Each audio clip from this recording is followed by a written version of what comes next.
ಒಂದು ಕಡೆ ಕಾಲ್ತುಳಿತದಲ್ಲಿ 11 ಜನ ಸಾವು, ಮತ್ತೊಂದು ಕಡೆ ಹಿರಿಯ ಅಧಿಕಾರಿಗಳ ಸಸ್ಪೆಂಡ್ ವಿಚಾರ. ಇದು ದೊಡ್ಡ ಮಟ್ಟದಲ್ಲಿ ಕಾಂಗ್ರೆಸ್ ಅನ್ನು ಇಕ್ಕಟ್ಟಿಗೆ ಸಿಲುಕಿಸಿಬಿಟ್ಟಿದೆ. ಕಾಲ್ತುಳಿತದ ದುರಂತದ ಪ್ರಕರಣದಿಂದ ಸಿಎಂ ಡಿಸಿಎಂ ಫುಲ್ ಸ್ಟಾಪ್ ಇಟ್ಬಿಟ್ಟಿದ್ದಾರೆ.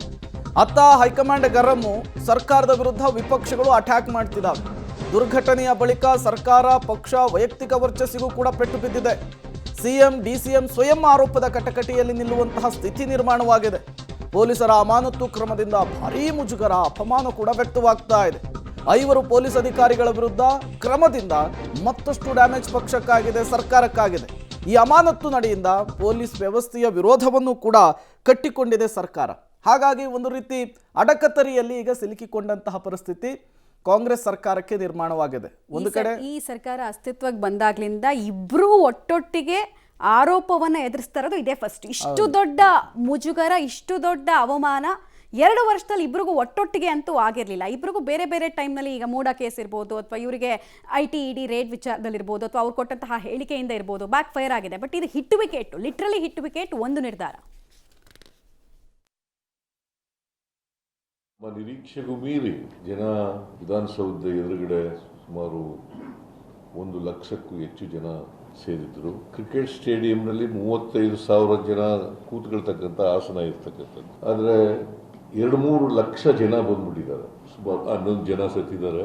11 ಜನರಿಗೂ 10 ಲಕ್ಷ ರೂಪಾಯಿಗಳನ್ನ ಪರಿಹಾರವಾಗಿ ಕೊಡ್ತೇವೆ. ಮತ್ತೆ ಯಾರು ಗಾಯಗೊಂಡಿದ್ದಾರೆ ಉಚಿತವಾಗಿ ಚಿಕಿತ್ಸೆ ಕೊಡ್ತಕ್ಕಂಥದ್ದನ್ನ ನಾನು ಈಗಾಗಲೇ ಸೂಚನೆ ಕೊಟ್ಟಿದ್ದೀನಿ. ಇದು ಒಂದು ಅನಿರೀಕ್ಷಿತ ದುರಂತ. ಜಿಲ್ಲಾಧಿಕಾರಿಯಿಂದ ವಿಚಾರಣೆ ಮಾಡಿಸ್ತೇನೆ. ವಿಚಾರಣೆ ಮಾಡಿಸಿ ಕ್ರಮ ತಗೋತೀವಿ.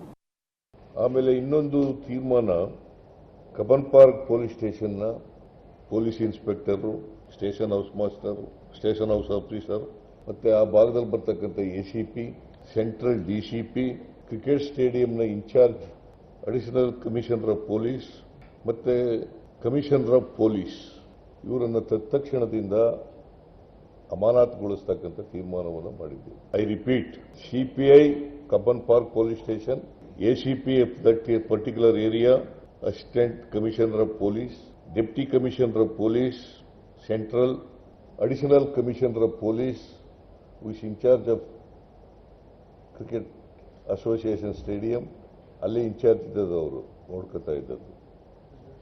ಆಮೇಲೆ ಬೆಂಗಳೂರು ನಗರದ ಕಮಿಷನರ್ ಆಫ್ ಪೊಲೀಸ್, ಬೆಂಗಳೂರು ನಗರದ ಕಮಿಷನರ್ ಆಫ್ ಪೊಲೀಸ್ ಇವರನ್ನ ಅಮಾನತುಗೊಳಿಸಬೇಕು ಅಂತೇಳಿ ತೀರ್ಮಾನ ಮಾಡಿದ್ದೀವಿ.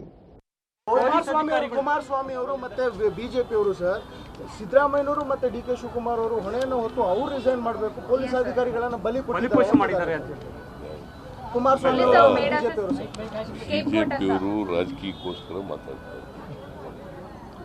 ನಾನು ರಾಜಕೀಯ ಮಾಡಕ್ಕೆ ಹೋಗಲ್ಲ. ಈ ಮೇಲ್ನೋಟಕ್ಕೆ ಯಾರು ಜವಾಬ್ದಾರರಿದ್ದಾರೆ, ಯಾರು ಜವಾಬ್ದಾರಿಯನ್ನು ನಿರ್ವಹಿಸಿಲ್ಲ ಸರಿಯಾಗಿ ಅಂತೇವ್ರನ್ನ ಸಸ್ಪೆಂಡ್